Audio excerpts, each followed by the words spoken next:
I'm Connor Anderson. I'm owner of Driven Dream Studios, and this is the lighting setup that we did for our most recent rental. A cinematographer booked out our space to shoot a music video.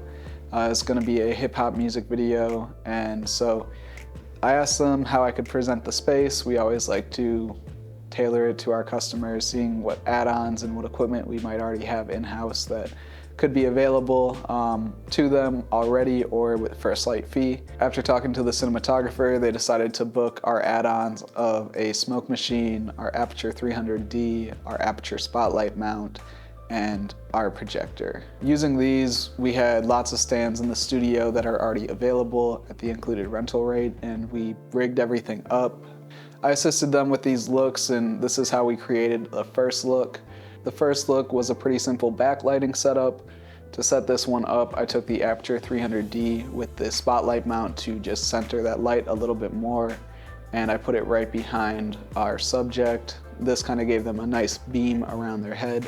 Of course, it would have just been like very bright behind their head if we had not added in that element of the smoke machine. So as a lot of videographers and cinematographers know, adding in a smoke machine brings a whole nother element.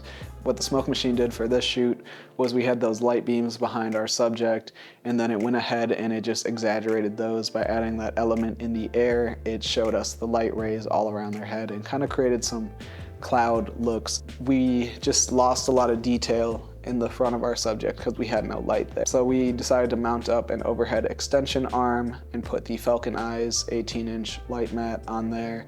And this is just a flex panel light mat that we can boom up over our subject. It's very light, so it's helped with some of the fill on the front of our subject. And it really brought a nice look to the screen.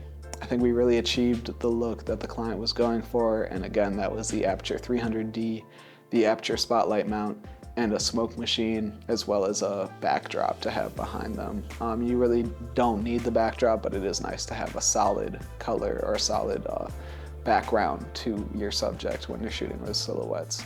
So that brings us to the second look. So really for the time that they rented it for, they wanted to do a few more looks, but we kind of brought it into what would be the best for how much time we had and decided to just do 2 looks. So the second look was a little bit more complex, I guess. Again, we had that Falcon Eyes light up just as a little bit of a fill light, and then we decided to end up taking that Falcon Eyes down because it was spilling a little bit too much light and I didn't want to skirt it all off. So before we had it kind of semi-skirted off with the cine foil. So cine foil is just a black aluminum foil that is used for cinematography, hence the name cine foil. It's really great for just cutting out lights.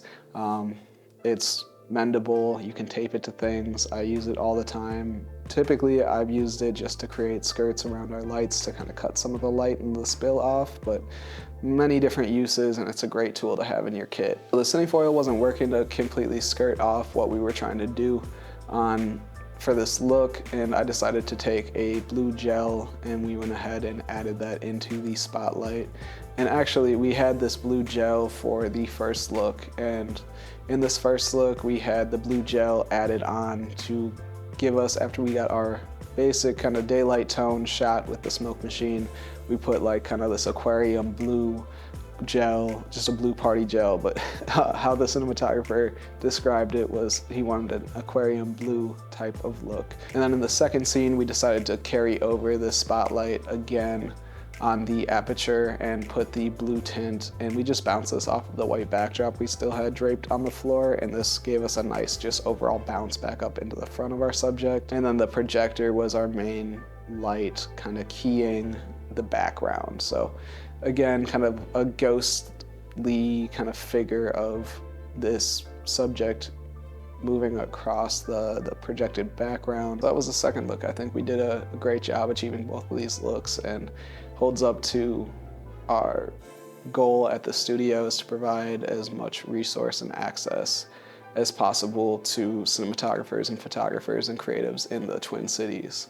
Let me know what you guys think of each of these looks and how we pulled it off. Again, this is Connor, Mr. Creates from Driven Dreams Media, Driven Dreams Studios. Looking forward to bringing you guys another one. Peace.